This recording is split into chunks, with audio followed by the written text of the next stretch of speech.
자, 이번에 볼 것은 이제 조선 전기 때 그 상호과 관련된 뿌셈 내용을 강독을 해볼게요. 222페이지 펴보세요. 220페이지. 자, 여기 보면 이제 그 내용, 이제 시정 관련된 내용이 있어요. 무본 억말과 이권재상의 상호간에 따라서 조선 정부는 도성의 시전을 조성하고 운영하였다.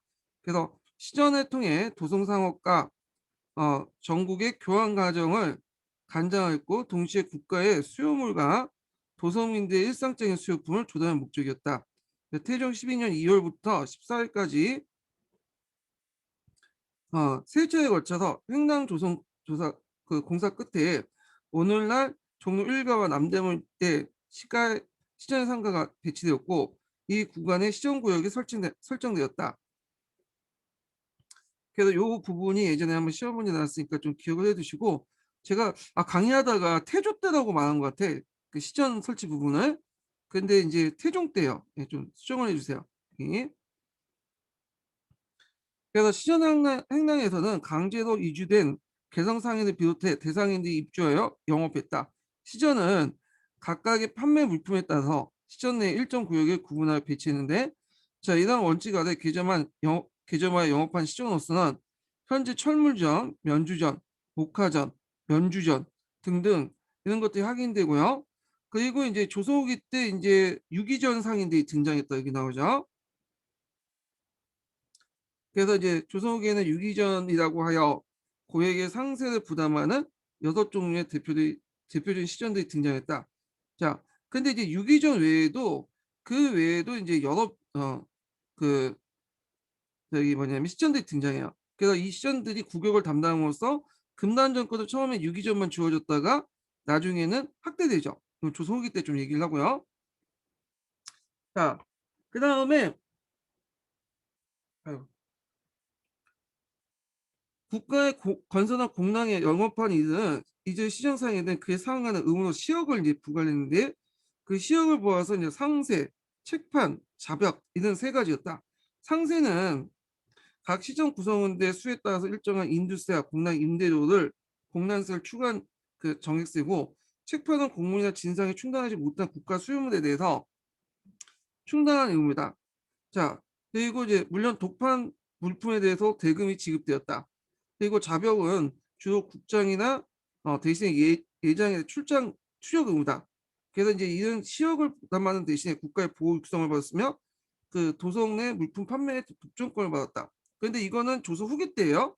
예, 금난 정권을 받기 시작한 것은 조선 후기 때 얘기였다는 거 지금 기억을 해두시면 될 것 같아요. 자, 그 다음에 도성 인구가 증가되고 전국 각지의 공물을 도성에서 대답하거나 사서 바치는 추세가 일반화되면서 시전이 확대되어 발전하였다. 그래야 성종 때 들어 기항에 설치됐던 시정구역이 확대되면서 종로 사가 지역이 새로 편입됐고, 곧 이어서 시전의 가격의 종류에 따라 재배치하는 목적에서 전면적인 시전 재편 사업이 뒤따랐다. 이 과정에 시전은 자주, 유사 등의 이름을 기능 가진 조직체계로 정비되었으며 나아가 그들의 상권을 국내에 시키고 있었다. 당시 국가의 시전의 시역을 부담을 증대시켰던 것도 이런 시전 확대와 발전에 기반을 가능했다. 자, 그 다음에 이제 뒤에 넘어가서 요 내용들 관련된 내용들 좀 뒤에 있으니까 좀 읽어보시고 지방 행상 관련된 내용도 한번 읽어보세요. 뭐 그렇게 중요한 내용은 아니니까 건너뛸게요. 자, 그 다음에 이제 통독 내용을 다시 들어갈게요. 주작의 발달해보자. 자, 고려 후기에 수용된 주작은 조선 왕조 개창과 후에 어, 새로운 제도 우물 정비에 지표적 원리로 가능했으며 특히 학교 제도와 국가 제도 정비, 보급 등을 통해서 새로운 교학을 발전하였다. 주작은 우주의 질서와 인간의 질서를 이기론을 통해서 하나의 통일적인 원리를 파악하는 철학적 유학이다. 이기론의 요체는 우주 만물의 모든 형상을 이와 형이학적 기의 양자의 결합으로 구성됐으며 이는 무의 성, 그 기는 물의 형을 각각 결정한다고 보였다. 그러므로 인간의 성은 근원이 되며 그 형체는 기의 근원이 될 것이니 전자는 본연의 성이요 후자는 기지의 성이다. 자, 인성은 본래 선수무학한 것이나 인간의 타고난 기의 작용에 따라서 그것이 청명 홍탁해짐에 따라 인간은 인간의 수양을 통해서 기지의 성을 연유한 홍탁을 버리고 본연의 성을 찾을 수 있으니 그 노력이 인간의 최대 가제가 된다고 했다. 그래서 이제 요거에는 성리학, 주자학에 대한 이론적 본질, 핵심적인 것들 어, 담고 있는데 요걸 이제 좀 약간 이해와 관련된 내용을 연결해서 이해과 관련된 내용을 가지고 좀 설명을 할게요. 나중에 이해과 이해에 대해서 이제 좀 얘기를 하겠지만 일단 주제학의 이제 그 기본적인 내용들은 이항이 이제 많이 따르고 있기 때문에 이항 관련된 내용을 가지고 이 주제학을 좀 설명을 하겠습니다. 기본적인 내용만 이제 얘기할게요. 자, 여기 보면 이 성리학이 나오는데 성리학이 이때 주제학이죠. 이 세상을 모두 이와 기로 설명하죠. 이와 기. 그래갖고 이 이기를 가지고 하이간도 설명하고요. 그 다음에 정통론도 설명하고, 그다음에 신성론도 설명하고, 명국론도 설명해요. 예. 근데 우리나라에서는 이제 주작이 받아들이면서 어디가 더 발달됐냐? 인간의 마음에 관련된 내용. 예. 이 심성론이 발달됐어. 심성론. 그래서 이제 그 심성론에서 이제 보면 일단 이제 이라는 것은 이제 이걸 설명하기 전에 이 기회 자금을 이제 아까 지금 한 걸 설명해야 되는데 이 세상은 이하고 기도 운영돼요. 자, 이는 모든 사물에 보편적으로 내재돼 있어. 그래서 여러분 가슴 속이나 그 다음에 그 모든 물건에나 다 보편적 이가 내재돼 있어. 근데 왜 차별이 생기냐? 이 기의 차별성 때문에 기가 이제 각각 다르기 때문에 차별이 생기는 거야. 그래서 여러분과 내가 다른 거는 기의 차별 때문에 생긴 거죠. 그러면 이제 성인과 범인의 관계에서 좀 보자고요. 자, 성인과 범인은 둘 다 보편적인 뭐가 내재 있어요? 니가 내재돼 있어요. 근데 왜 어떤 사람은 성인이 되고 어떤 사람은 범인이 되냐? 자, 이 성인이라는 사람은 타고난 기가 청해요. 깨끗해. 그래서 그 타고난 이가 잘 발현될 수가 있어. 예. 그래서 성인이 된 거야. 그래서 우리가 이제 물속 안을 볼 때 물이 뿌여면 그 밑바닥을 볼 수 없잖아요. 예, 마찬가지로 기가 그 청하면 잘 보이는 거고 물이 뿌여는 이 범인들은 기가 탁한 애들은 보이지 않는 거야. 그래서 우리가 밑바닥 볼 때 물이 깨끗하게 보이면 깨끗하면 그 밑바닥에는 이가 잘 드러내는 거고 기가 탁하면 물이 탁하면 우리가 밑바닥에 있는 이가 잘 드러내지 못하잖아요. 그냥 범인이 되는 거야. 그래서 이론 가지고 성인과 범인을 가지고 설명을 해요. 예. 자, 이와 기는 원래 타고나서 결정된 거기 때문에 자, 이거는 이제 이와 기가 타고나서 결정되고 특히 이제 기가 청하냐 택한 것은 이미 타고난 것으로 결정이 된 거야. 예. 그래서 성인으로 태어나는 사람도 있고 범인으로 태어나는 사람도 있어요. 성인이 태어나는 사대부가 되는 거고 범인이 되는 사람 일반 민이 되는 거죠. 민이나 뭐 노비가 되는 거죠. 그래서 이 사람들 민과 노비는 사대부에게 예속당한 건 당연한 거야. 그러니까 이런 식으로 뭐야 신분제를 합리화시키는 거죠. 그러면 성인으로 태어난 그러니까 이제 기가 청한 그런 사대보다도 노력을 하지 않으면 안 되겠죠. 그래갖고 이제 수양을 해야 돼요. 이게 이제 수양하는 방법이 뭐냐면 전천리 구인무예요. 네, 존천리 거인욕이죠. 그러니까 천리를 보존하고 욕망을 제거하는 거야. 그래서 이 천리란 건 뭐냐면 상강오륜이죠. 그래서 원래 인간이 가지고 있는 그런 천리를 상강오륜을 그대로 유지한 채 욕망을 제거하는 거예요. 자, 그리고 그 욕망을 제거하는 방법이 뭐냐면 거경궁리죠. 거경궁리라는 것은 욕망을 제거한 마음, 자세를 기르는 거고 궁리는 그 욕망을 제거해서는 내 마음의 니뿐만 아니라 바깥의 니를 이제 탕굴해야겠죠. 이 궁리야. 자, 그래서 이제 이걸 통해서 존천이 거인욕을 이룰 수 있고 원래 타고난 청한 기의 어떤 것을 이제 발현될 수 있는 것, 청을 이제 깨끗하게 할 수 있고 그리고 이걸 통해서 니를 발현될 수 있는 거죠. 보일 수 있는 거죠. 자, 거경을 강조하는 것은 이제 소학이 되는 거고요. 국리를 강조하는 것은 대학이 되는 거죠. 자, 국리는 다시 이제 건물 치지라는 말로 얘기해요. 건물 치지는 이제 그 사물 속에 각각의 니를 탐구해서 내 마음속에 니를 안다는 뜻이에요. 자, 근데 내가 거건궁리를 통해서 존촌이 거인욕을 했어. 그래서 원래 타고난 기를 청하게 해서 내 마음속에 니를 잘 보였단 말이야. 그러면 이 사람들이 내 마음이 지금 이 사람이 이제 성인이 됐는지 어 이런 것들 모를 거 아니에요. 내가 수양을 해갖고 내가 성인이 됐다는 걸 모르잖아요. 근데 그걸 나타나야 되겠죠. 그때 필요한 게 예론이에요. 예론. 얘를 잘 수행하면 내 마음 속에 어떤 그런 마음 상태가 잘 나타나기 때문에 거경공리라는 걸 통해서 뭐냐면 내 마음의 수양을 닦았으면 얘를 통해서 이걸 표현하는 거야. 음. 그래서 이제 뭐냐면 조선시대에는 이 예돈이 상당히 중요한 거야. 대개 보면 이제 예돈은 이제 종법, 뭐 제사를 어떻게 지내냐 이런 것들이죠. 그래서 이런 논쟁들이 나중에 예송 논쟁으로 발전이 되죠. 그래서 예송 논쟁은 그만큼 성리학적 가치가 내면화됐다는 거예요. 예. 근데 문제는 너무 그 예만 강조하다 보니까 이제 형식화돼 버린 거야. 그래서 자신이 이제 수양 정도를 어 이런 예론을 통해서만 이제 표현을 하고 판단을 받으니까 이 예론만 잘하면 자기가 수양한 거는 이제 인정받잖아요. 그러니까 형식화돼. 그것만 막 형식화돼서 어떻게든 그 인정받으려고. 그러다 보니까 이제 뭐냐면 그가 반발해서 나온 것이 양명학이죠. 양명학은 내 마음속에 뭐냐면 수양만 닦으면 남이 뭐 보이든 말든 어떻게 생각하는 상관없다. 이렇게 주장한 거죠. 그래서 이렇게 이제 구성된 것이 성리학인데 이 성리학적 이론이 이런 정치, 사회, 경제 정책에 다 반영이 돼요. 이 부분은 나중에 좀 얘기할게요. 그럼 아까 전에 이제 이항 이론에 대해서 좀 얘기를 한다고 했잖아요. 근데 이항이 이제 뭐냐 성리학에 대해서 좀 제대로 이제 좀 알고 이제 얘기하기 때문에 좀 얘기를 하는 건데, 자 물론 이항 이론 중에 이제 이 반면 이도 이제 다른 이론을 제시하긴 하는데, 자 이항을 기준을 보자고요. 예, 이는 좀 나중에 살펴보고, 자 성리학엔 심이 있어. 예, 심이 있고 그리고 뭘로 나누냐면 성과 정으로 나눠져요. 예, 성과 정 기본적으로. 자 성과 정이 있고 성에는 니가 내재돼 있고 보편적인 어떤 니. 그래서 이걸 본연지성 선수무악이죠. 순수하면서 악은 없어. 예, 그래도 있고 여기는 사단에 속해요. 그 다음에 이제 정이라는 건 기에 속하죠. 그러니까 기는 기질지성이고 선할 수도 있고 악할 수도 있죠. 이게 칠정이에요. 음. 그래서 이제 타고난 성을 잘 드러내야 될 거네요.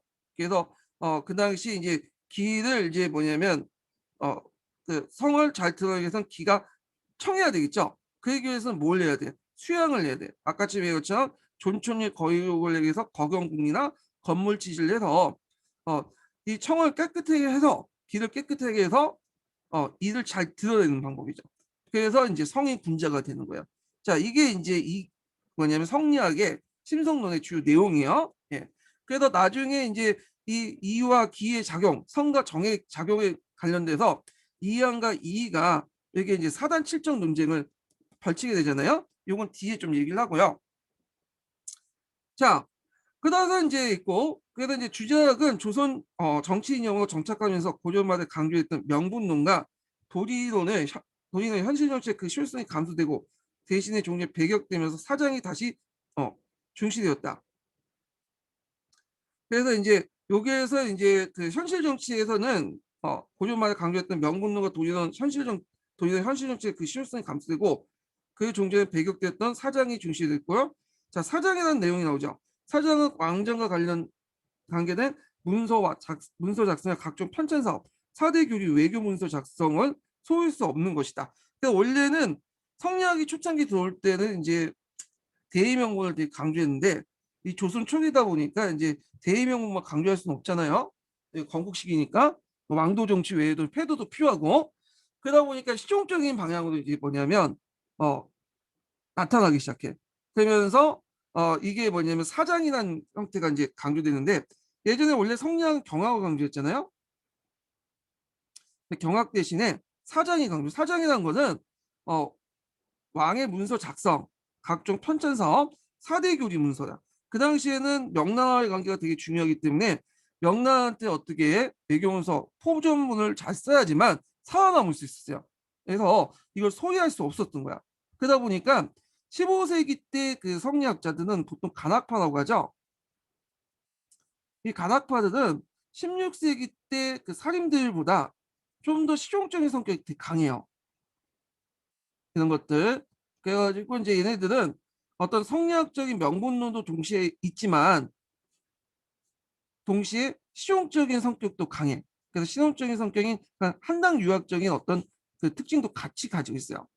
그래서 성리학적 명분론과 성리학과 한당 유학의 어떤 특징을 같이 갖고 있다.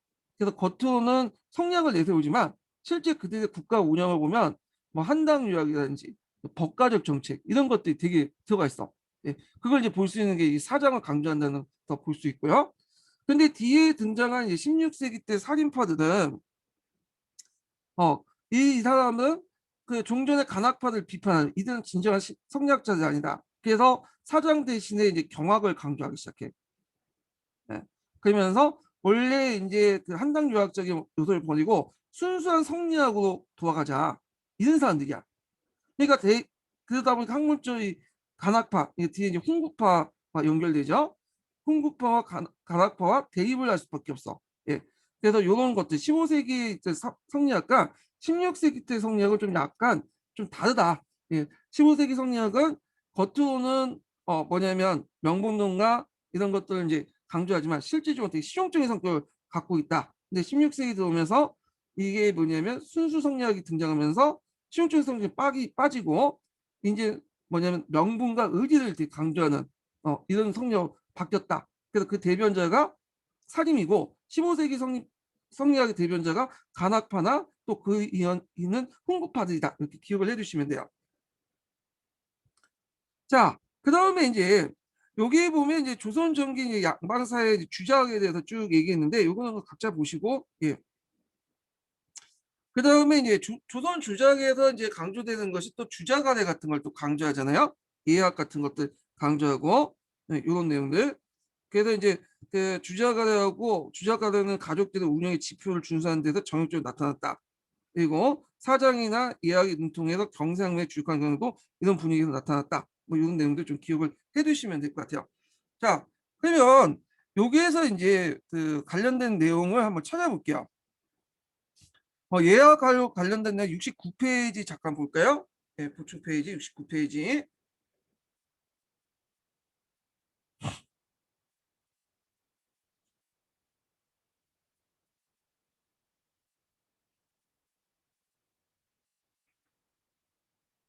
자, 어, 여기 볼게요. 자, 예약은 조선 초기 때부터 이제 도입을 했어요. 예약이나 주자거래는. 근데 이제 예약과 주자거래가 조선 초기 때 도입은 했긴 했지만 실제로 발달한 것은 17세기 이후부터야. 예. 그래서 이제 17세기 이후부터 이제 성리학적 학문 연구가 심화되면서 이런 것들이 이제 뭐냐면 부처 예학이 발달되거든요. 그래서 이제 예속 논쟁은 이제 표출돼 나가죠. 그래서 이거는 뭐냐? 17세기 때 이제 그 전에 양난이 있었잖아요. 그 양난 이후에 신분제 사회가 붕괴되니까 이것을 어떻게 사회지에서 재정비할 필요했어. 그래서 예전에는 성리학적인 어떤 논리가 정치적인 명분이나 형식적이고 그런 것들에 불과했지만 이때부터는 완전 본격적으로 이제 생활 윤리로서 받아들이기 시작해요. 그러면서 그 과정에서 예전에는 그냥 형식적 여기는 주자가 대한 이야기를 뭐냐면 받아들이죠. 생활화시키고 그러면서 이제 일어났던 것이 이제 예속 논쟁이죠. 요건 뒤에 좀 얘기를 할게요. 그리고 예손 논쟁이고 이거 17세기 이후에는 이제 뭐냐면 어, 가족 결혼이라든지 그리고 군분에도 자산 군분에도 영향을 미치죠. 그래서 친기 아 이게 뭐지? 예, 까먹었다. 그래서 이제 이때 친형으로 바뀌죠. 친형, 예, 친형 제도로 바뀌죠. 그래서 남자가 시집가는 장가가는 게 아니라 여자가 이제 시집가는 형태로 이거 좀 이따 좀 얘기할게요. 조선기 때. 자, 근데 이게 너무 상장 제도의식의 형식화를 불려있다 보니까 이것이 분당의 입장 차이가 하면서 전쟁에 구시되고 예속논쟁의 폐단이 일어났고요. 자, 성리학적 명분을 볼게요. 이게 이제 조선시대를 이제 지배했던 게 성리학적 명분론인데 이게 16세기 때 얘기야. 이건 이제 사님들이 이제 성리학적 명분을 보는데 조선사회를 건설하고 했고 자, 성리학적 명분론이나 임금과 신하, 부모와 자식, 지아비와 지어머니 등 각자 지켜야 할 사회적 분수가 있으며 이에 따라 그 의무와 구분을 충실히 지켜야 되는 주장이다. 자, 이것이 상명하복의 종적 질서 속에서 이럴 때 세상은 안정된다고 얘기했다. 그래서 이러한 논리로 사림들은 인격을 도약한 사족이 농민의 유교 교리를 가르친 대로 교화하여 이끌어가는 사회를 이상으로 삼고 이를 구하는 한약을 실시했다. 또한 성리학적 명분론에 따라 양반 중심의 어떤 신분제도와 남성 장자 중심의 가부장적 사회제도를 강조했다. 성리학적 명분론은 뭘 강조해? 질서와 차별을 강조해요. 차별과 질서를 강조해. 이로 인한 그래서 아까 같이 이와 기가 있고 기의 차별성 때문에 차이가 생기고 이 차이는 꼭 차별과 연결되고요. 상하관계가 형성이 된 거야. 그래서 사대부두는 일반 범인을 지배하는 건 당연한 거야. 네. 자, 이런 식의 이제 있고 요게 어긋나서는 안 돼. 자, 그리고 이제 남자가 여자를 지배하는 건 당연한 거고 그리고 장자가 차자보다 위인 건 당연한 거고 그다음에 어 처와 척간에 첩이 첩보다 위인 건 당연한 거야. 그래서 각각의 지위마다 그런 것들의 역할이 있고 그 지위가 상하관계가 형성된 거야. 자, 근데 이게 대의관계에도 영향을 미쳐. 자, 대의관계를 보면 중하를 존중하고 오랑캐를 배척하는 하연적 세계가 형성되는데 일단 중하라는 것은 이제 뭐야? 중국이죠. 이때 중국은 뭐야? 명이죠, 명. 오랑캐는 그 뒤에 이제 뒤에 얘기했지만 청에 해당해요. 그러니까 명청교체이기 때 명이 우리나라에 볼 때는 아버지예요, 아버지. 그다음에 청은 이 오랑캐가 되는 거야. 그 조선은 뭐가 되는 거야? 그 명의 아들이죠. 예. 그러니까 아들이 아버지하고 관계는 뭐야? 천륜이죠, 천륜. 버릴 수 끊을 수 없는 관계야. 그러면 이 청나라를 이제 섬기는 거는 천륜을 이제 접어지는 거잖아요. 그러니까 조선이 명나라에 그 충성하는 거는 당연하고 청나라 배격하는 건 당연하겠죠. 자, 이런 것들이 그런 뭐냐면 성리학적 명분론이에요. 그래서 이게 처음부터 있었던 게 아니라 여기에서 볼 수 있듯이 이 성리학적 명분론은 16세기 때 확립이 돼요. 예전에는 말만 떠들어댔다가 16세기 때 16세기에서 17세기 때 확립되죠. 예. 그래서 이제 이게 이제 병자호란에도 나타나는데 예전에는 조선시대 초기 때 그 대의관계는 사대주의 성리학적 명분론이 아니었어요. 오히려 사대 정책이라고 하죠, 보통. 예, 그래서 큰 나라 섬기는 건 우리 이득이 되기 때문에 큰 나라 섬기는 거죠. 그래서 조선 초기 때는 우리가 이제 뭐냐 중국에 맞당을 뭐야 그 맞짱을 뜨고 막 그런 경우도 되게 많았어. 예. 그리고 이제 요동정벌도 외치고 그 다음에 이제 뭐 우리가 그 세종 때 지성사대론이라고 하잖아요. 이 지성사대론을 사대주의라고 생각하시면 안 돼, 이거를. 예.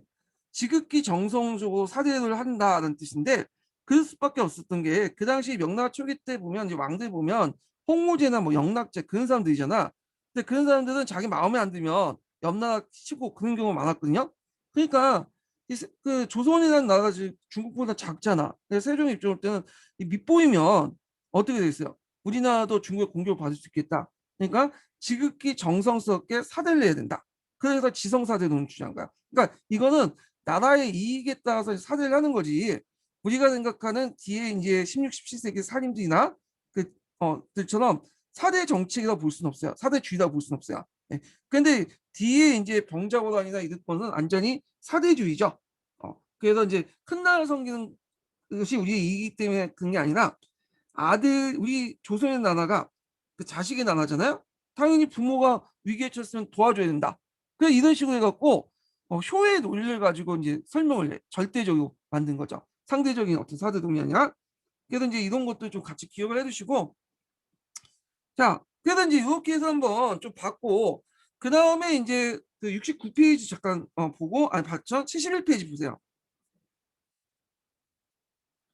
자, 여기 보면 이제 소학이 나와요. 소학. 예. 소학은 사림들이 이제 그 많이 보급을 시켰거든요.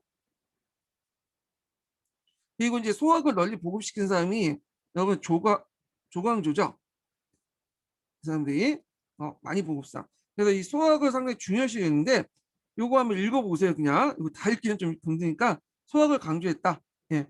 그리고 이제 상강행실도 같은 것도 나중에 편찬하죠. 요 부분도 이제 나중에 좀 얘기할게요. 요것도 예전에 기출에 나왔어. 예.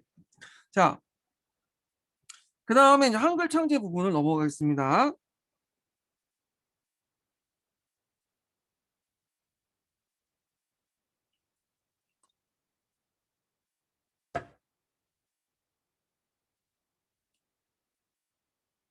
자, 한글 창제, 훈민정음과 관련돼서는 예전에 기출문제 언급됐었죠. 예, 독립된 그 언급이 아니라 독립된 문제가 한 문제 나왔죠.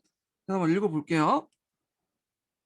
자, 조선 전기 문학 업적 가운데 가장 큰 성과는 세계에서 가장 우수한 포문자, 즉 우리글, 한글 창제였다. 이전까지 문자는 이두나 구결 등을 사용하여 한문의 독을 편의에 기하는 것으로 지배층의 피지배층 사이에 문자를 통해 의사소통이 매우 어려웠다. 자, 이두라는 것은 설총이 이제 만들었던 거죠.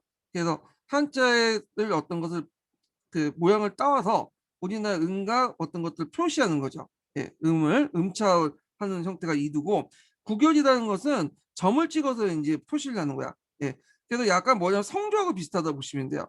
음차한 이두와 그다음 구결 이런 것들 이제 좀 기억을 해두시고 자, 근데 이 이두와 구결조차도 이것도 뭐 서리 정도만 아는 거지 일반 평민들은 알지 못했어요. 그래서 지배층과 피지배층 사이에 이런 그 의사소통이 상당히 어려웠다는 거. 근데 조선시대 들어가면 농민의 사회적 지위가 상승하고 이들의 의식이 성장에 따라 국가는 대민교회의 필요성을 정함했죠. 왜냐하면 성리학에서 제일 중요한 게 지배층이 피지배층을 교화시켜줘야 돼요. 그냥 내버려둬서는 안 되죠. 자, 이를 위해서 국민 전체가 쉽게 사용할 수 있는 문자의 제작이 필요했다.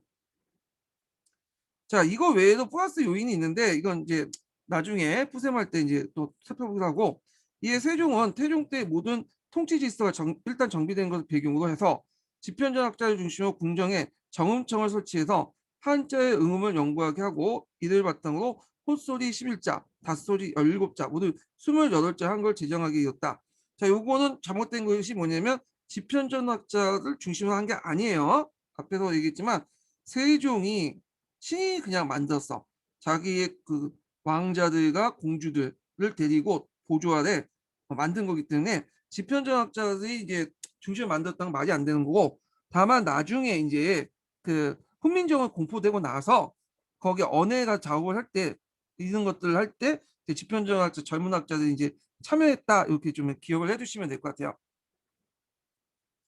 자, 이어서 유교 도덕을 실은 상강행실도를 한글로 번역했고 요거 좀 기억을 해두세요. 상강행실도 요거 시험 문제 나왔죠. 예. 그러면 한번 상강행실도 관련된 내용을 교과서 다시 한번 찾아볼게요. 65페이지 보세요. 예. 보충자료 65페이지 여기도 나왔는데 음, 앞에도 좀 있어요. 상강행실도는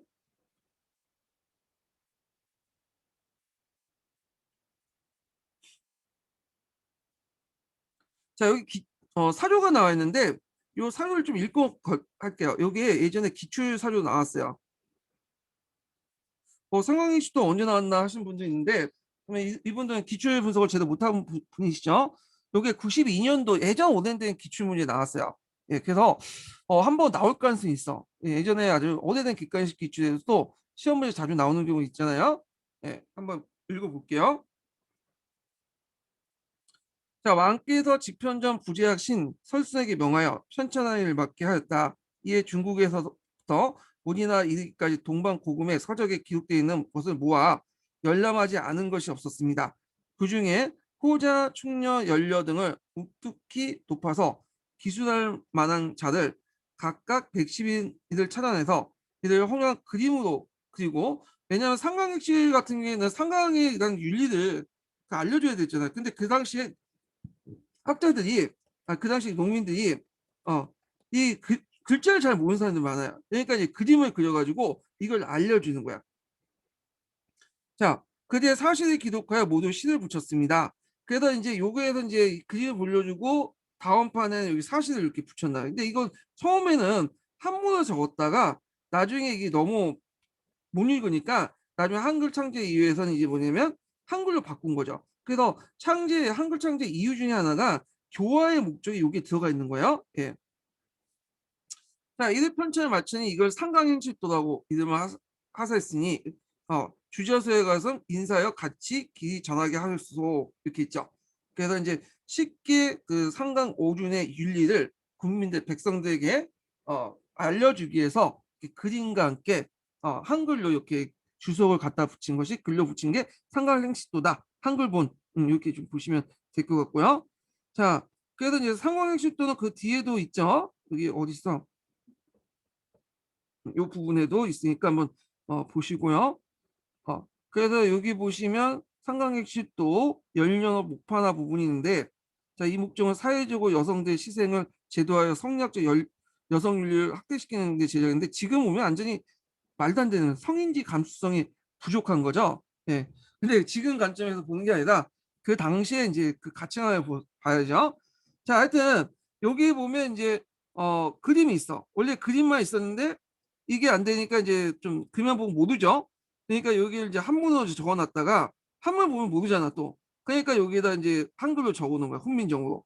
그래서 여기에서 이제 훈민정음을 적어서 글을 잘 모르는 백성들이 쉽게 이해할 수 있다.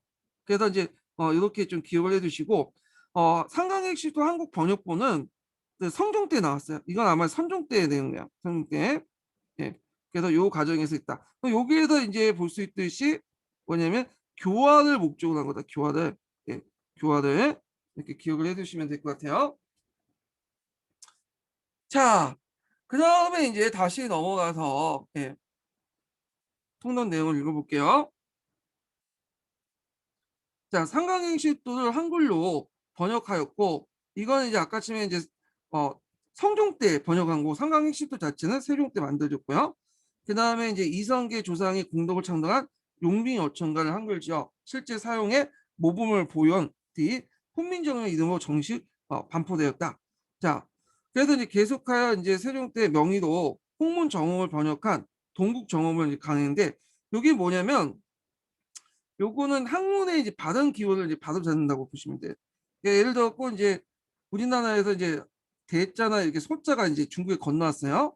이걸 따이라고 있고 중국 싸우라고 있잖아. 네, 제 발음이 좀 그런데 근데 이걸 듣고 우리나라 사람이 이거는 어떤 사람 대라고 할 수 있고 떼라고 할 수 있고 뭐 뗀 대라고 할 수 있고 여기 졌잖아. 이런 식으로 발음을 한단 말이야. 그러면 이게 표준이 안 되잖아. 근데 요걸 이제 한글을 이제 사용되면서 이게 이제 고정화될 수 있죠. 대, 때, 때 이런 걸 대라고 고정할 수 있고 소도 마찬가지야. 소라고 읽는 사람도 있고 샤오라고 읽는 사람도 있고 샤라고 읽는 사람도 있고 막 있을 거냐. 그걸 소라고 고정해. 그러니까 한글이 있기 때문에 이런 것이 가능해요.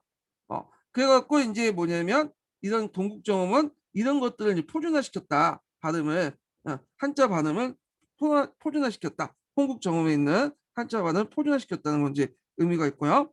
그 다음에 불덕을 참여해서 어린 청강지곡, 석보상저 같은 걸 한글 지었다. 또 세조 때는 강경 도감을 설치해서 이 사람은 또 불교를 좋아하니까 불교 번역을 했죠. 그리고 그 외에도 농서, 병서 등 한글을 지었는데 특히 병서를 이제 한글을 지은 게 뭐냐면 보안 문제 때문이죠. 한문 같은 경우에는 중국 사람뿐만 아니라 우리나라 사람, 뭐 여진 사람, 일본 사람 다 알잖아요. 그러다 보니까 이제 병서를 한문을 적을 경우에는 누구나 이제 알 수 있으니까 보안을 위해서 우리나라 사람만 알고 있는 한글을 이렇게 중심으로 해서 적은 거예요. 지금 입장 볼 때는 그러면 한글 익히면 되지 않냐 여진족이나 일본 사람도. 근데 그 당시에는 그렇게 익힌 사람 별로 없었나 봐요. 하여튼 여기 보면 외국 사람들이 뭐 한글 익히고 그런 건 별로 없었나 봐. 자, 그래서 이제 그걸 보고 그러나 한글이 국민 전체에 보급된 것이 아니다. 그것은 한글 자체가 가장 주된 동기가 지배층의 피지배층에 대한 교화, 지배였을 만큼 양반 식자층의 문자는 여전히 한자였고 편찬 사업이 가능된 대부분 서적도 한자로 쓰여졌다. 그러면 여기서 양반들은 한 양반들은 한자는 아는데 한글은 몰랐느냐? 그건 또 아니에요. 왜냐면 양반들도 한글을 알았어요. 왜냐면 한글을 떼야지 한자를 제대로 공부할 수 있어요. 예를 들어갖고 뭐 이제 천자문을 공부하는데 천자문에 있는 응 같은 것들을 다 몰려줘 한글로 적어요. 그래서 한글 적어야지 복습도 하고 예습도 하고 그런 거잖아요. 예. 그래서 양반제들이 먼저 공부할 때 한글을 먼저 떼고 그 다음에 나서 이제 한자를 공부한 거야. 그래야지 한자가 공부하기가 편해. 네. 그래서 한글로 표기해갖고 이제 발음도 익힐 수 있고 뜻도 이해할 수 있으니까. 그래서 양반 자제들에서 양반 남자들에서 한글을 몰랐던 건 아닌데 주로 공적인 문서에서는 한자를 사용했다 이렇게 보시면 돼요. 또 따라서 한글은 궁중의 비빈이나 양반집 부녀자를 서 주로 사용했고 그리고 온 국민이 보급되어 명시공부한 공문자가 되기 위해서 오랫동안 세월 기다렸다. 근데 이것도 뭐 학계에서도 의견이 좀 다른 의견이 있어요. 예. 양반집 부녀자뿐만 아니라 모든 계층이 다 사용했다. 궁중의 비비나 뭐 이렇게 했는데 뭐 이거는 뭐 견해니까. 자, 하여튼 이렇게 해서 이제 좀 보고 다 끝났고요. 341페이지 그 관련된 내용을 좀 볼게요. 부생과 관련된 내용. 341페이지 펴보시면요. 아이고.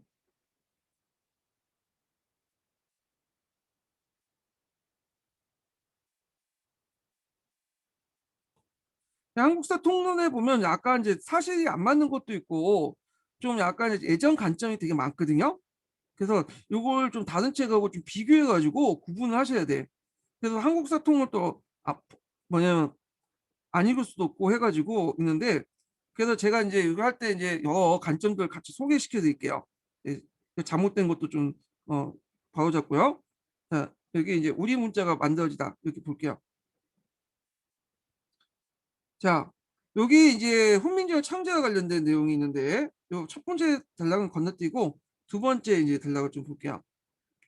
자, 훈민정음 창제의 이제 동기는 1차적으로 언문 불일치, 그러니까 말글과 쓰는 글자가 틀리는 거죠. 자, 이런 그 언문 일치를 위해서 그 백성들의 불편을 덜어주기 위해서 말과 글의 어, 차이에 따른 불일치에 대한 불편을 덜어주기 위해서 훈민정음에서 서문에 간명하게 밝혔듯이 찾아보기에 만족할 수 없는 우리 말 사용의 불편함이 계속되었다. 여기에서 또 하나의 그 주목된 것은 그 우민을 뜻이 의식한 정치를 포괄하는데 이때 우민을 의식하지 않을 수밖에 없는 사회상인데 이때 우민은 뭐야?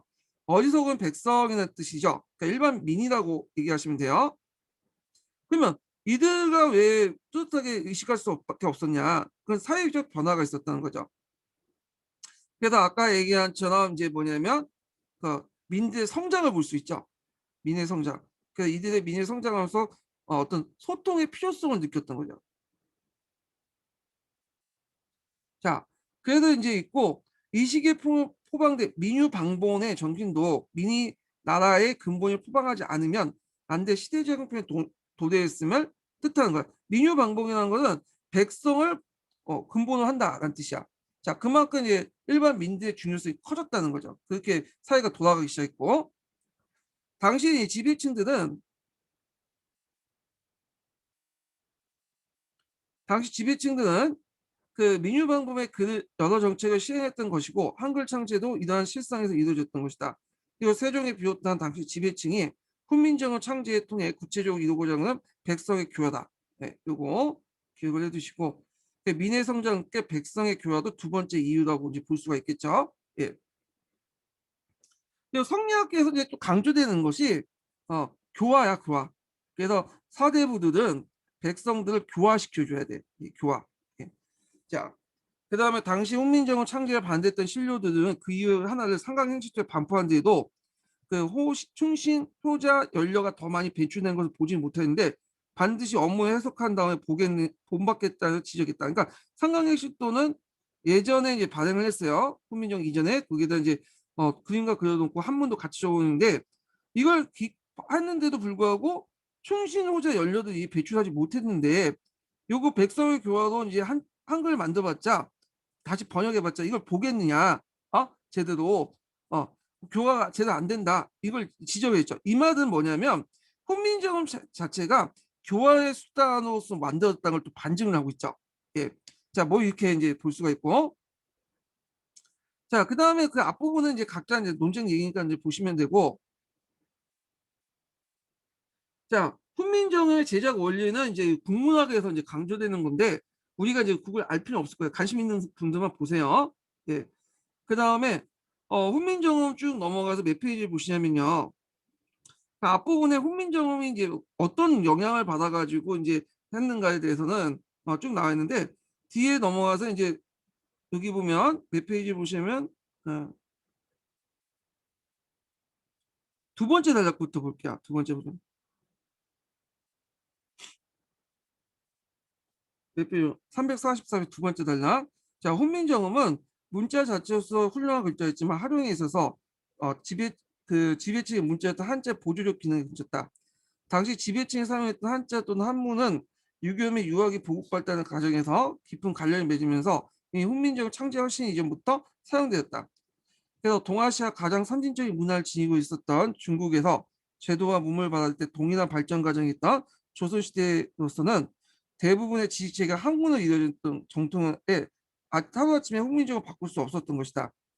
자, 한자 한문은 기본적으로 중국에 들어온 외국 문자였지만 일반적인 의미에서 통칭된 외국 문자는 다른 성격을 가지고 있다.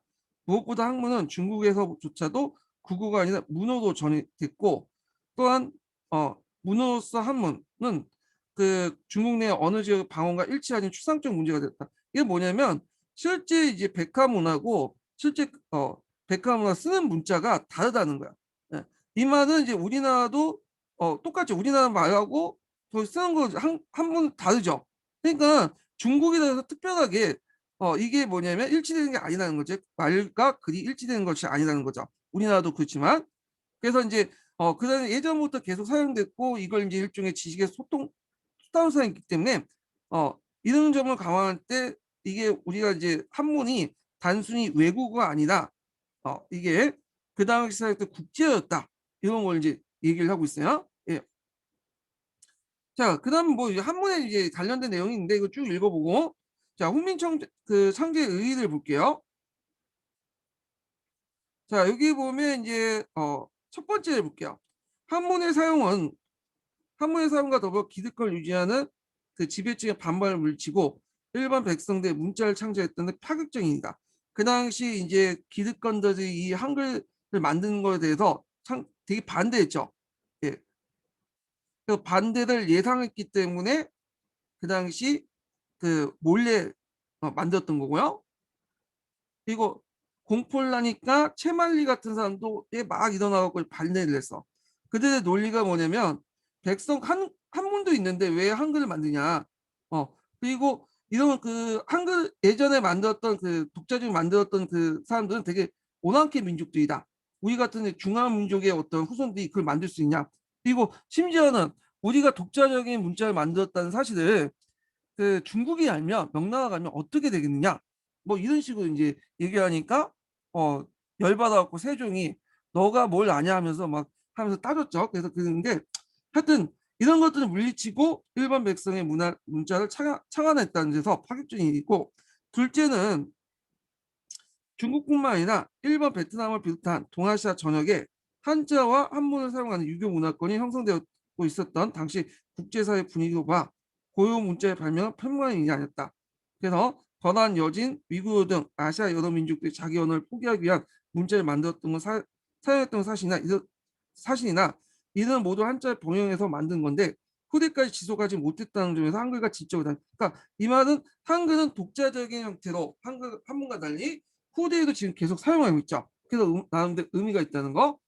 자, 세 번째는 세종이란 한 사람이 주도하면서 한글 같은 세계 문자 사상 유례없는 과학적이고 독창적인 문자가 만들었다는 놀라운 이야기 있다. 아까 이제 한글 그 창제 주역은 지편정학자가 아니라 세종이에요. 세종. 세종은 그 유명한 군주로서 이제 유명하지만 이 사람 또 대단한 의문학자로 되게 유명해요. 이 사람은. 그래서 의문학에 되게 뛰어났던 사람이야. 이 사람이. 그래서 이걸 바탕으로 해서 뭐냐면 한글을 만들었죠. 그 뒤에 있는데 그래서 세종은 아시아의 여러 민족의 문자 사용에 대해서 주로 섬명했을 뿐만 아니라 중국의 음악에 대한 그 조예가 깊었고 우리말에 대한 나름대로 깊은 연구가 있는 훌륭한 학자였기 때문에 이 가능했다. 또 한글을 세종의 지편적 여러 학자들과 함께 만들었다는 등 또는 세종은 한글 창제 명령을 지휘하고 역할만 했을 뿐 실제 그 작업이 그 밑에 학자들이 했을 것이라는 세간의 통념은 별로 근거가 없다. 예. 그래서 이제 한국 통론이 잘못됐다는 걸 알고 있고 그 예전에 한번 영화 나왔죠. 그 훈민정 2년 전인가? 그 2년 전에 나왔던 어떤 중인가 이름 까먹었는데 그 중이 만들었다고 하더라고요. 그래서 온갖 비난을 받고 영화 내려갔는데 그래서 이제 별로 수익도 얻지 못하고 그냥 폐막을 해버렸죠. 예. 자, 그 다음에 신석주와 이제 선산문 등 학자들은 한글 창제 이유도 이 문자 체계를 학문적으로 해석을 해. 그때 이제 젊은 이제 집현전 학자들이 이제 여기 가담을 한 거야. 그러니까 이 사람들이 만든 건 아니고. 그래서 훈민정음 해대본을 냈고 이걸 이용해서 동국정원 같은 것들을 이제 편찬했다. 그래서 아까 이 동국정원 같은 경우에는 한글 한자의 음을 바로잡는다고 볼 수 있어. 중국의 한자의 음을 바로잡는데 통일시켰다는 거죠. 예. 뭘로? 한글로. 그러니까 아까 얘기했던 양반 사제 그 자제들도 한자를 배울 때 한글을 알아야 돼. 한글 알아야지 한자의 음을 정확하게 읽을 수가 있어요. 예, 혼독할 수 있죠. 예. 음독할 수 있어. 예. 자, 그래서 이제 이렇게 있고 그다음에 이제 훈민정음의 이제 활용을 볼게요. 활용을. 자, 여기 활용과 관련된 내용은 예전에 기출문제 나왔어요. 요게 이제 훈민정음을 만들고 나서 이걸 어떻게 활용했는가? 그걸 서술하시오. 이게 나왔는데 01년 기출 문제, 2000년도 문제인가 그런가요? 97년도 문제다. 네, 97년도 문제야. 그때 처음 그 주관식 그 나왔을 때 그 기출일 거야. 아마 찾아보세요. 예, 그때 나왔어요. 자, 그래서 훈민정음 어떻게 활용했는가를 또 나올 수가 있겠죠. 예. 첫 번째는 뭐냐?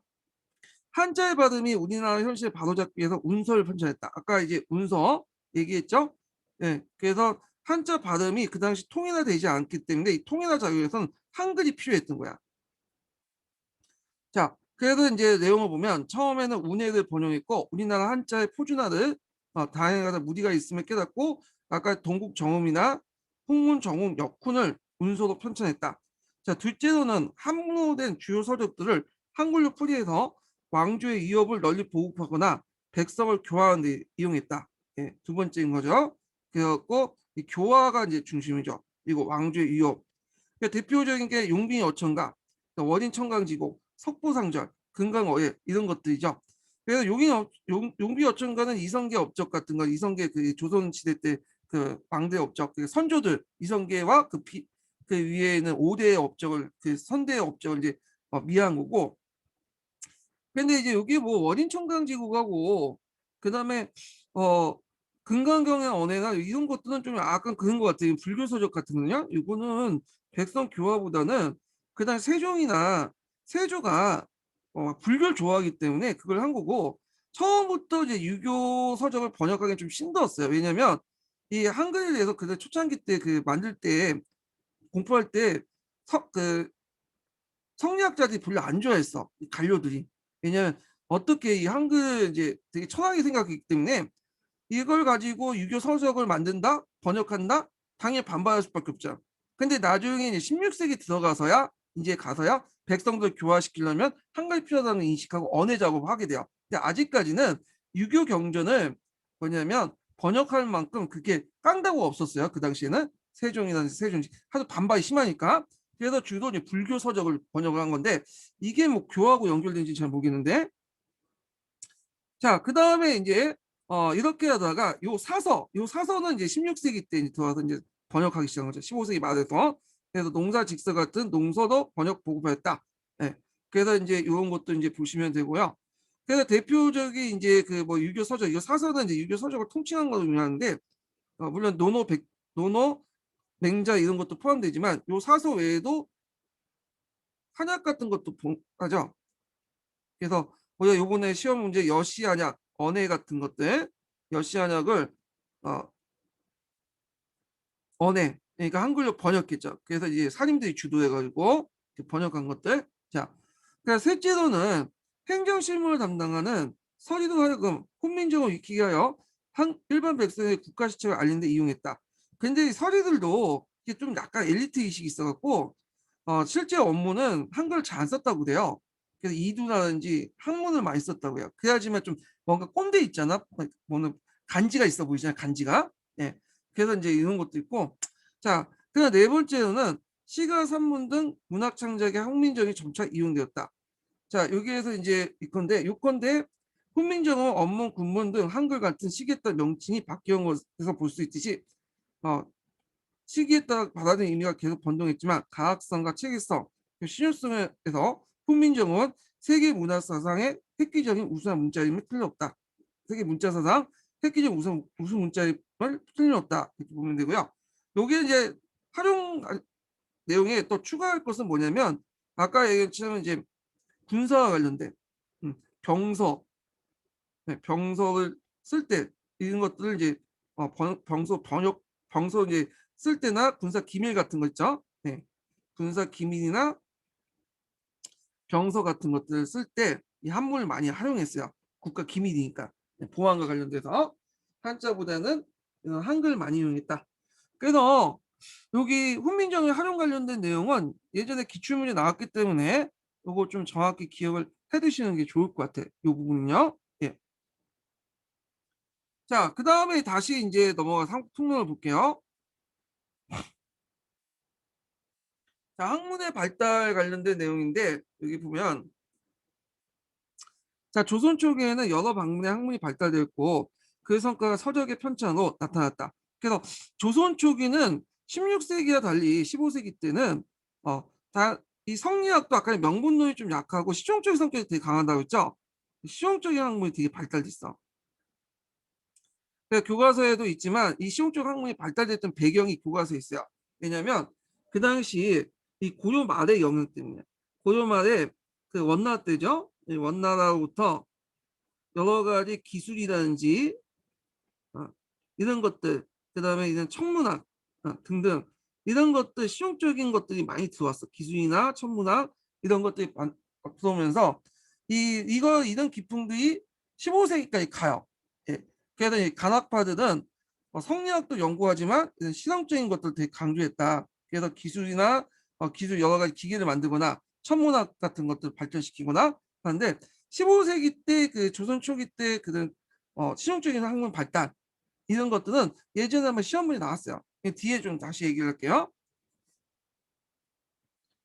자, 특히 세종에서 성종에 이르는 시기까지 지편적인 홍문간의 학자들은 학문 연구에 전념하여 많은 서적을 편찬 가능함으로써 문화적 한근기에 이루었다.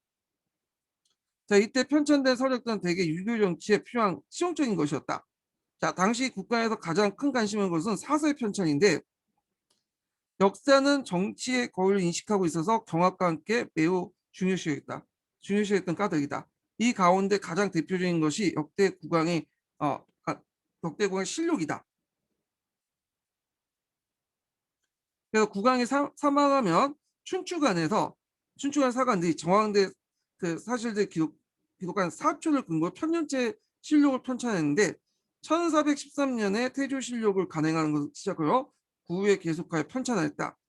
자, 실록은 내부식 만들어 서울의 춘추관, 성주, 전주, 충주 속에 마련되어 사고를 비치해 두면서 보관을 만들게 했다. 근데 이제 이 네 개 중에 나중에 임진왜란 때 다 불타 없어지고 이 전주 사고만 남았죠. 이걸 산에 이제 피신시킨 다음에 어 그러다가 나중에 전쟁 끝난 다음에 이걸 가지고 또 다섯 부를 만들어요. 그래서 춘추관 사서 외에는 다 산에다 보관을 시켜놨는데 요건 뒤에 좀 얘기를 할게요. 예. 그런데 실록은 너무나 방대하였으므로 그 가운데 국왕의 선정, 치적에 대한 내용을 간추려 열람을 편하게 국조보감을 편찬했어요. 참고로 이 실록은 왕이 보지 못하도록 했어요. 왕이. 이게 원칙이야. 물론 그걸 무시하고 본 왕도 있어요. 한 번도 안 봤다는 게 아니라 무시하고 본 왕인데 대표 중인 왕이 세종이라고 알려져 있죠. 그래서 세종 때 그걸 봤어. 예. 그때 용비 어천가를 만들 때 참조하려고 봤다는 기록이 있어요. 예. 기록이 아니라 추론할 수 있는 내용이 있어. 그 내용이. 그리고 이제 뒤에 연산군 때 그 얘기 있잖아. 사초 때문인데 어미의 사초는 실록은 아니죠. 그 준비할 때 이제 1차 사료죠. 이거는요. 자, 하여튼 이것도 이제 세종 때 처음 만들어진 이후 계속되었다. 자, 성종 때는 이제 당군 조선, 삼국, 고려의 역사 역시 편년제로 기술한 동국통감을 기술했고 국조보감과 동국통감은 국왕에게 우리 역사를 진강할 때 강의할 때 교본 사용하기도 했다. 한편 전왕조의 역사를 정리하는 데 노력도 국초에 계속되었고 드디어 문종 1년에 기천제사는 고조사가 편찬됐고 이 고조사는 이제 세종 때부터 준비했던 거야. 그 다음에 고조사 저조가 편년제사서 편찬되었다. 이렇게 있는데 이게 사서 내용이 중요한데 예전에도 한번 시험 문제 나왔는데 요거 단락이 이것밖에 없어, 내용이. 그래 갖고 요거는 약간 이제 다른 자료를 보면서 좀 설명을 할게요. 요게 잘 돼 있는 게 국특강이 잘 돼 있어요. 예. 근데 여기는 국특강은 이제 강독 안 하기로 했으니까 일단은 교과서 내용하고 그다음에 어 그 후셈 내용 그리고 제가 이제 기본 강의 내용을 가지고 좀 설명을 할게요. 요 부분을 좀 보충할게요. 자, 일단 기본 강의 교재를 좀 볼게요. 기본 강의 교재. 제가 이 구특강을 가지고 이제 정리를 좀 했는데 이 앞부분인가? 네, 앞부분이네요.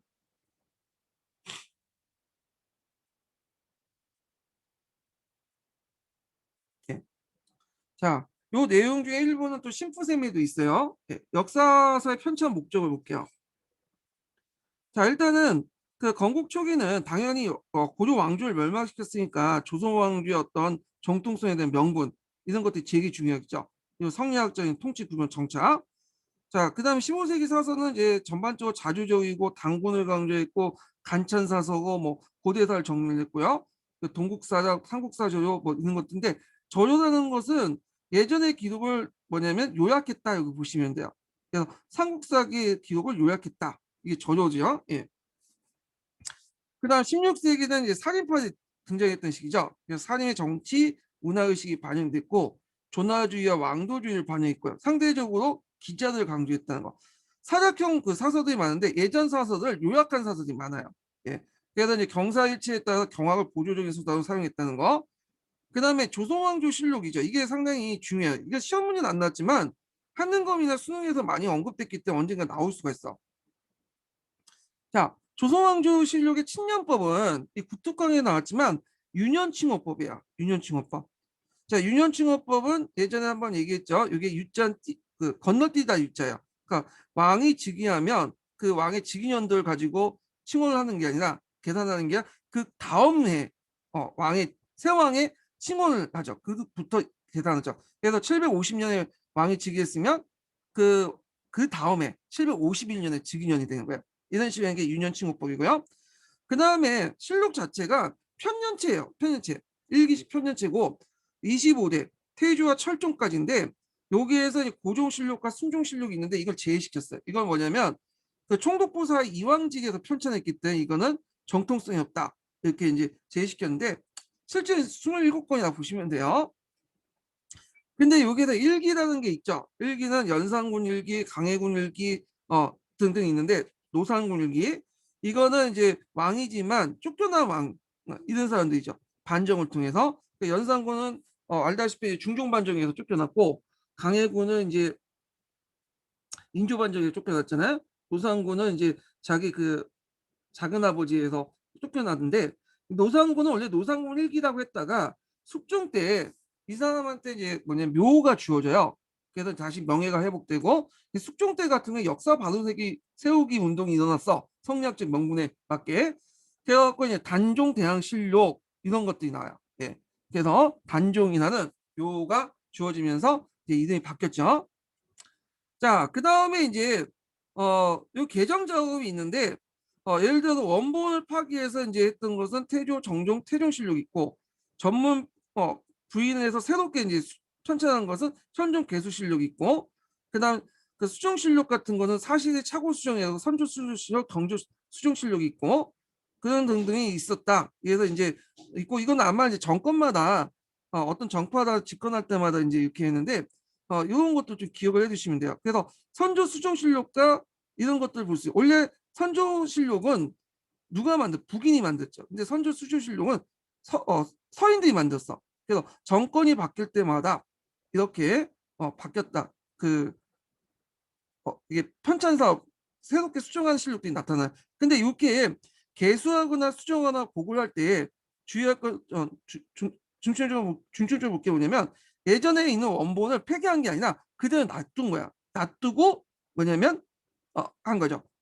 원본 파기하지 않는 이상 요 세 개는 기존의 원본을 그대로 둔 채 새롭게 수정본을 만든 거야. 그러다 보니까 이걸 비교해 볼 수 있는 거죠. 예. 그다음에 이제 국왕의 치적과 성정 부분을 가리키는 국조부감 있고, 그다음에 실록청에서 이제 주관을 했고요. 예.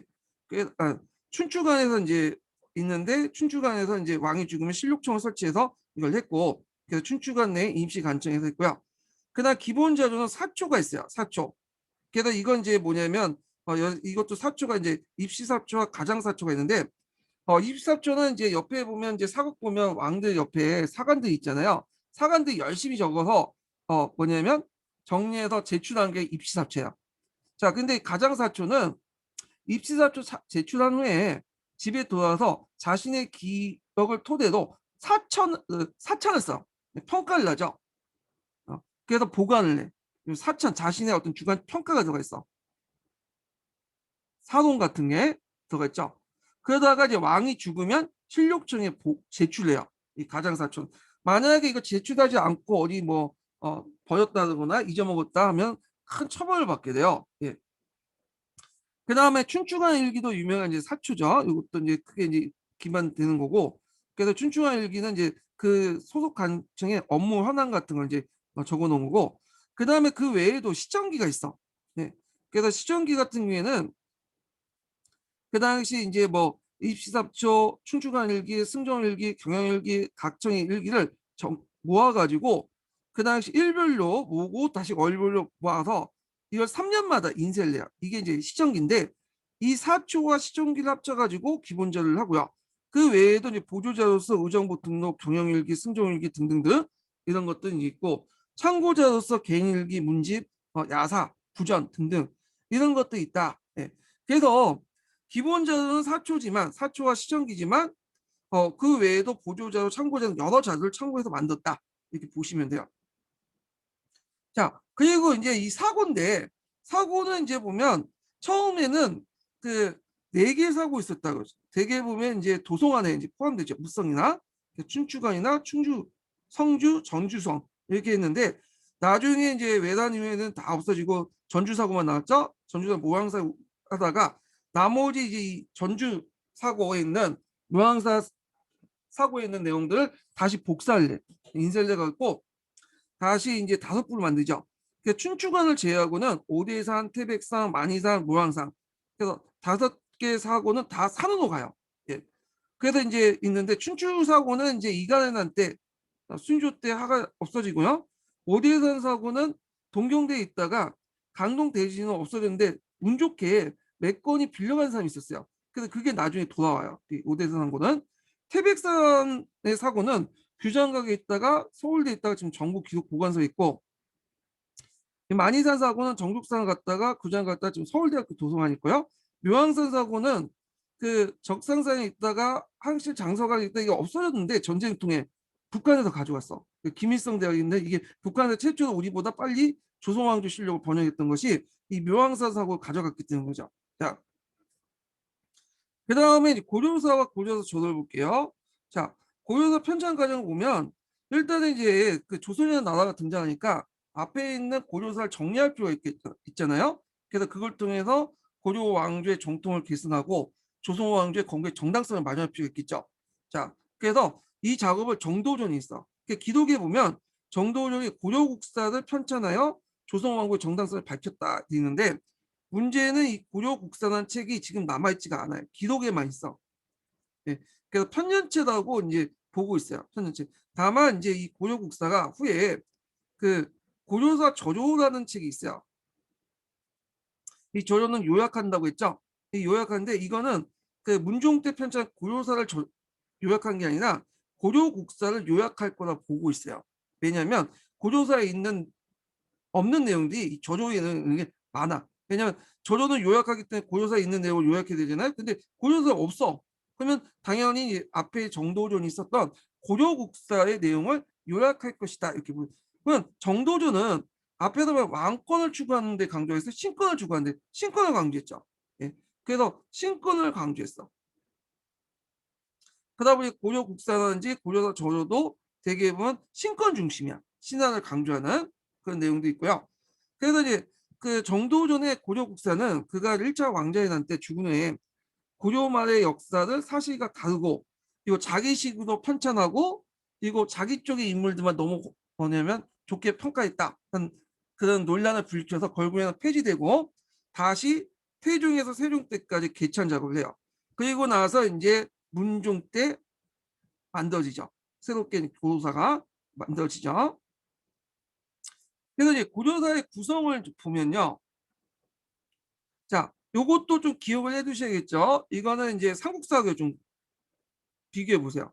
삼국사기 같은 경우에는 세가가 아니죠. 세가가 빠지고 여기 봉기가 있죠. 근데 우리는 자칭 제호기 때문에 세가로 집어넣고 그래서 열전 있고 연표, 지, 목록 이렇게 있어요. 이 목록이라는 건 책의 이제 구성이 어떻게 되어 있는가 이렇게 되어 있어요. 그래서 이 구성 물어볼 수 있으니까 좀 기억을 해두시고요. 자, 그러면 고려사 조조가 있는데 이 고려사 조는 편년체야. 이 고려사는 기전체에 반해서 고려사는 편년체. 앞에 고려국사를 요약한 걸로 보기 때문에 그래서 고려사 조인데 이거는 이제 고려사 내용이 너무 많으니까 이걸 요약하는데 그 요약의 대상이 이 앞에 있는 고려사가 아니라 이 정도전의 고려국사예요. 예. 그래서 이제 이렇게 해서 이제 만들어졌다. 그리고 이제 이때 김종서 같은 사람들이 간행을 했으니까 당연히 또 고려국사를 또 요약했으니까 왕권보다는 신권을 되게 강조하는 방향으로 하겠죠. 예. 자, 그러면 고려사와 고려사조의 공통점과 차이점을 좀 볼게요. 자, 일단 고려사, 고려사조는 직서주의야. 이 직서주의라는 것은 개서주의의 반대말이죠.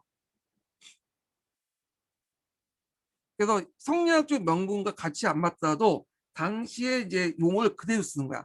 그러니까 예를 들어 갖고 이제 이런 것들 있죠. 고려 시대 때 뭐 황제를 칭했다는가, 뭐 황제 그 의식 같은 거, 뭐 짐이라든지 폐하라든지 이런 것들은 다 황제국에서 쓰는 거잖아요. 근데 이거 명분이 안 맞잖아. 그런데도 불구하고 그대로 쓰는 거야.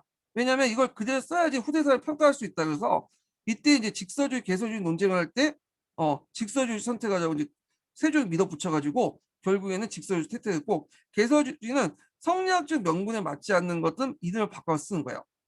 그래서 이 직서주의 개서주의 논쟁이 고려사나 고려사 조조를 편찬할 때 논쟁이 있었어요. 근데 직서주의도 결론이 났어. 그래서 있는 사실대로 그대 쓰고 평가는 후대에 맡기자 이런 거죠. 자, 그 다음에 기층 문화를 인식했고 그 다음에 조선 초기 때문에 왕도를 강조하지만 또 패도도 강조했다. 그다음 사대부적인 명분론을 강조했죠. 그래서 윤년칭호법 이거는 중국에서 칭하는 거죠. 중국 걸 따라했고 우리는 훈련칭호법이죠. 삼국사기 같은 훈련칭호법인데 말해서 직인년칭호법인데 윤년치면 중국에 따라서 왕이 죽으면 그 다음 해 직인년을 잡는 거. 그 다음에 이제 봉기 대신에 세가를 사용했다는 거. 그리고 당연히 이제 조선 건국의 명분에 투영이 되고 고려 왕조가 왜 망했는가 이걸 이제 설명한 거야. 그래서 고려는 초창기 때는 잘 나갔어. 왕건 때는. 왜냐면 좀 앞에 띄워줘야지 조선이 그걸 그 정통을 계승한다는 의미가 있잖아요. 고려가 어느 정도 있는 왕조였다는 걸 말해줘야 될 거 아니야. 근데 고려 왕조가 왜 망했냐? 무인 정권 때부터 점점 망하기 시작해서 신돈 때 개판을 쳤다. 그 어쩔 수 없이 조선이나 왕이 청명이 바뀌어서 이제 고려에서 조선으로 넘어갔다. 이런 식으로 정당화시키는 거예요. 예. 근데 이거는 고조사뿐만 아니라 다 중국 사수나 이런 다른 왕조의 사수 똑같아요. 예. 그 다음에 이제 고조사와 고조사 조조를 보면 차이점을 보면 일단 고조사는 기전체고 고조사는 편년체야. 그래서 이것도 이제 논쟁이 있었어요. 고조사 저수할 때. 그래서 기전체를 해야 되냐 편년체를 가지고 이제 해야 되는데 이게 논쟁이 있는데 결국엔 기전체로 이제 결론이 났죠. 기전체로. 그런데 이제 이때 이제 왜 이렇게 논쟁이 냐 기전체는 주로 이제 인물 중심이기 때문에 신하들을 많이 부각을 시킬 수가 있어요. 근데 편년체 같은 경우에는 연표 중심이잖아요. 연대 시간에 따라서 나잖아. 왕을 중심으로 왕의 동선에 따라서 이제 기록이 되기 때문에 왕이 부각이 돼요. 그래서 이제 세종 입장할 때는 편년체가 좋겠죠. 신하들은 기전체가 좋고. 근데 서로 타협봤어. 기전체 하되 이것은 이제 신하들의 업적은 좀 빼고 왕 중심으로 많이 넣자 해서 군주 입장에서 정리한 거야. 그래서 군주의 불리한 입장들 삭제하고 그리고 신하들의 목소리를 좀 약간 기록에서 고조사에서 많이 빼고 이런 것들. 자, 근데 고려사조는 편년체고 이게 이제 쉽게 이제 널리 작게 이제 요약판이기 때문에 보급형을 만들었고요. 편년체니까 이제 사막의 자치 통감에 영향을 받겠죠. 유교성을 강화하는 방향으로 했고, 그다음에 요거는 왕권 중심이 아니라 신권 입장, 신하 입장에서 기술했다.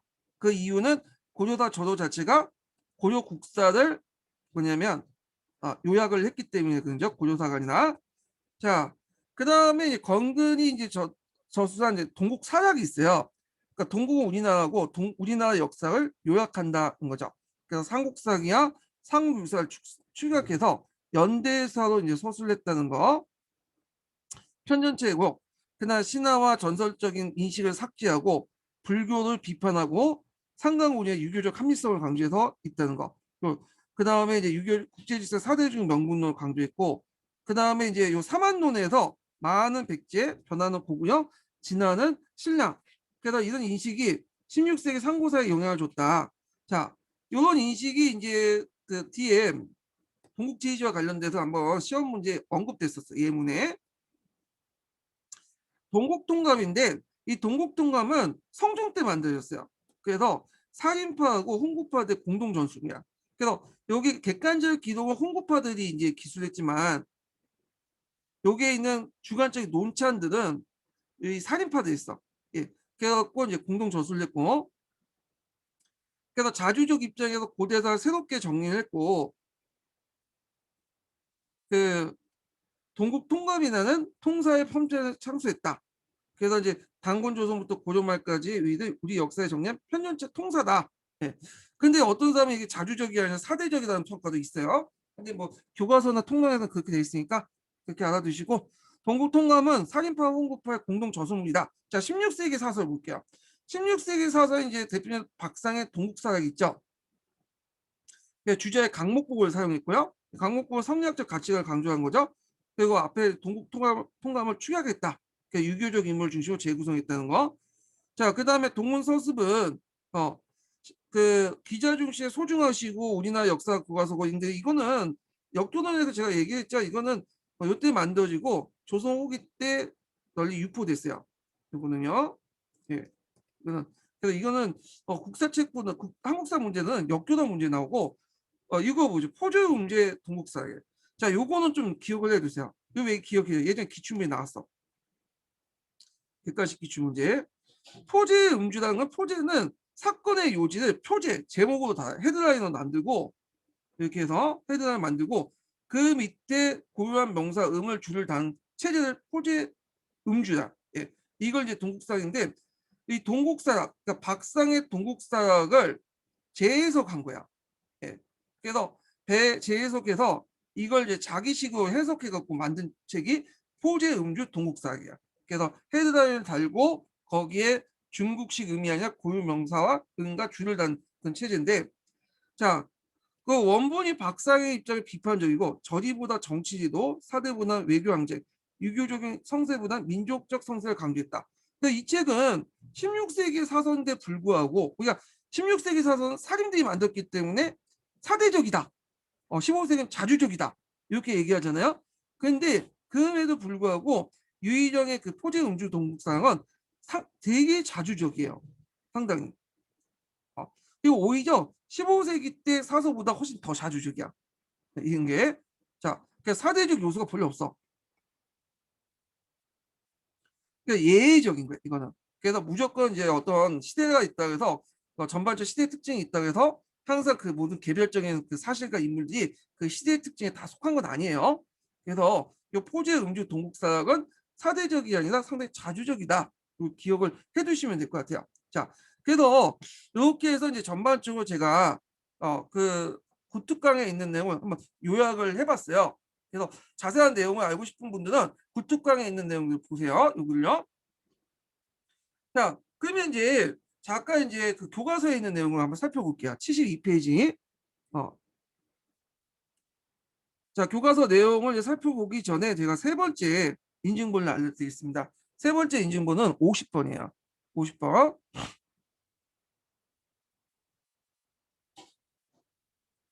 그 밑에 훈민정음 창제와 관련된 내용이 있는데, 제가 이거 교과서에 있는 내용 안 읽었네? 근데 겹쳐 있으니까, 그냥 각자 읽어보시고, 자, 한번 또 읽어볼게요. 조선왕조실록이 이제 세계 기록 유산으로 남아있죠. 근데 우리나라는 조선왕조실록 외에도 세계 기록 유산으로 승정일기도 있고, 그다음 팔만대장경도 있어. 되게 많아. 기록의 나라야. 예. 그래서 조선왕조실록은 조선의 역대 왕들이 역사를 날짜 순으로 기록한 것이다. 자, 이를 위해 사관을 두어 왕과 말의 행동을 모두 기록했는데 이걸 사초라고 한다. 자, 왕이 죽으면 이 사초를 바탕으로 가장 사초죠. 사초 중에 입시사초는 따로 있고 제출하는 거고, 그래서 가장 사초를 이제 바탕으로 급밖의 행정 기록의 기록들, 아까 이제 시정기 같은 거, 그다음 개인의 문집 같은 걸 모아 실록에 담아 내용을 정해서 편찬 작업을 했다. 자, 실록을 편찬하는 과정에서 왕이라고 하더라도 사초의 내용을 볼 수 없도록 하였다. 이는 권력자가 간섭을 방지하고 진신대 역사를 기록하기 마련한 조치다. 그래도 항상 이 왕들도 역대 중순의 역대 왕들도 이 기록에 조선왕조실록에 내가 어떤 말을 남길지는 항상 염두에 둔 거야. 이 사람이 조선왕조실록이 어떻게 평가될지 염두에 두기 때문에 함부로 독재를 못했어요. 어. 그러다 보니까 이 실록을 만드는 것 자체, 역사 기록하는 자체가 왕권을 견제한다는 의미가 있죠. 그래도 나름대로 의미가 있어요. 예. 자, 물론 연산군 같은 왕들은 그냥 지멋대로 놀아서 뭐 실록도 이제 옆에 사관도 물리치고 돼갖고는 막 놀았지만 하여튼 왕권을 견제하는 의미도 있다. 자, 조선왕조 그 실록은 태조부터 철종까지 25대 기록하고 두 개 이제 순종과 고종실록 뺐다고 했죠. 이황지에서 이제 만들었기 때문에 880채고 다 했다. 자, 이러한 방대한 규모의 내용으로 정확성 인정받아 세계 기록 유산으로 인정받았다. 그래서 이제 거기 보면 이제 실록 보관하는 내용 있죠. 실록은 내부로 작성하고 네 곳에 사고를 나눠 보관했다. 그러나 임진왜란 때 전주사고를 보관하였던 실록을 제외하고 모두 불타 없어지자 다시 인쇄해서 태백산, 오대산을 깊숙이 산중에 보관했다. 그래서 요때 이제 살아남았기 때문에 조선왕조실록이 우리가 조선의 역사를 체계적으로 공부할 수 있어요. 만약에 조선왕조실록이 없었다면 모든 기록을 다 찾아가지고 공부를 했을 때 좀 힘들었겠죠. 예. 자, 그 다음에 이제 몇 페이지 보시냐? 66페이지 잠깐 펴보세요.